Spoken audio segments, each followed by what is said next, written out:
नमस्कार मंडळी. तर आज होती संकष्टी. मस्त सकाळी लवकर उठून देवपूजा वगैरे झाली आणि आमच्याकडे दर संकष्टीला मोदक बनतातच.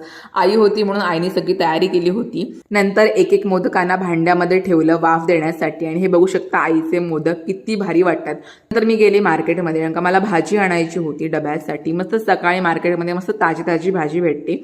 भाजी घेऊन आले आणि मग आज किचनचा डबा आईने घेतला होता. प्रीतला डबा सुद्धा आईनेच बनवला होता. मस्त भाकरी मोदक आणि भाजी बनवली होती. संकष्टी असली की जेवायला खूप मजा येते. 2-3 प्रकारच्या त्या भाज्या बनतातच, प्लस मोदक पण असतात, पापड असतात, मजा येते. तर हे आहे माझं ताट. एक नंबर जेवण झालं.